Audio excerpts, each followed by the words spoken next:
Hey guys, it's Jason with the Board Game Mechanics, and today we're going to take a look at a fast-paced little card game called Somnium, Rise of Laputa.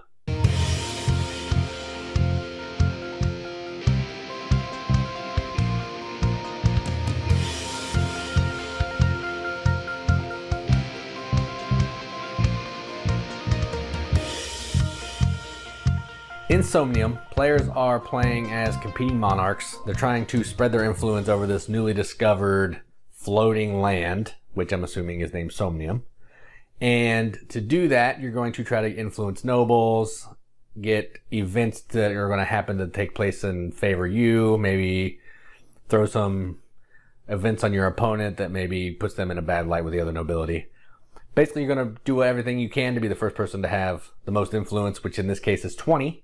And whoever hits that threshold first is the winner. That's essentially the game. Let's go to the table, see how it plays.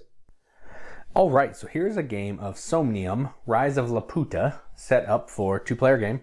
Setup is super easy. You get out the influence tokens. There are 5 tokens, and there are 1 value tokens.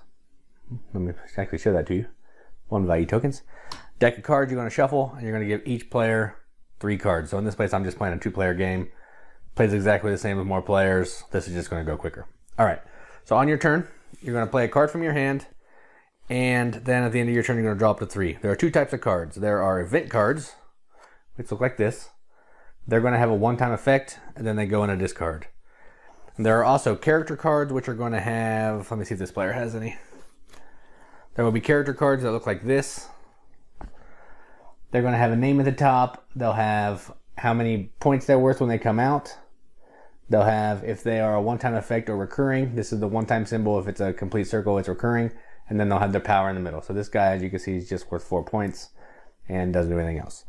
So the way this game works is you want to be the first player to get to 20 influence. And you're going to do that through playing cards as events, playing characters down in front of you, destroying other people's cards, so on and so forth.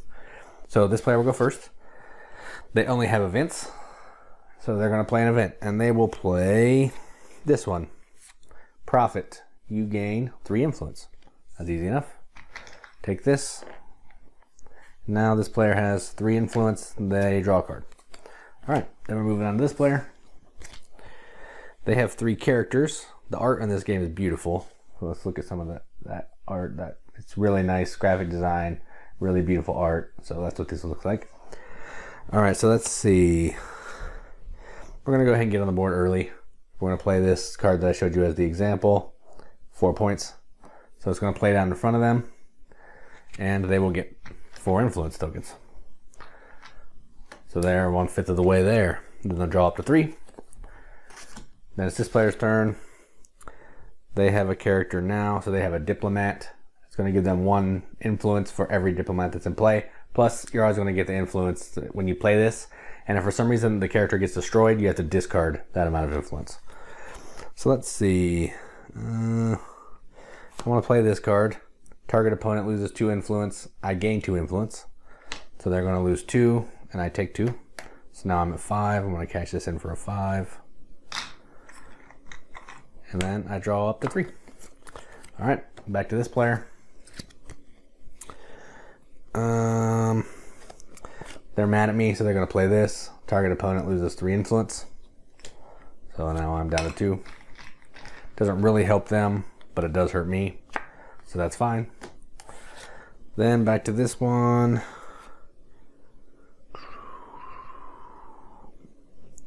I'm going to play the queen. That's going to give me 5 influence, and it's going to let the opponent do some things. So opponents may destroy 2 cards at the start of their turn to destroy the queen. So they can get rid of 2 of their own cards to destroy this queen and make me lose 5. But I'm gaining 5 right now, which is pretty sweet. So I have 7. Draw up to 3. This player's turn.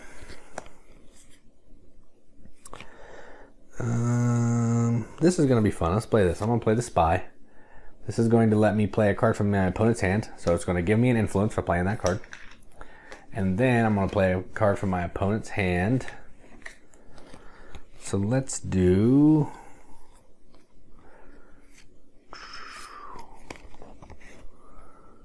Oh, this is mean. I'm going to play this. I'm going to destroy any card. I'm going to destroy this one. Then this player loses 5. And then this player gets to draw up to 3. This player does not, because it's not the end of their turn. They draw up to 3. And now it's this player. Let's see. So they will play the Apprentice. It's going to let them discard a card or draw a card. If they do, they have to discard another one. So they get 1 influence first. And they're going to draw a card. So they'll go ahead and discard this. Then they're going to draw up to 3. And that's the game.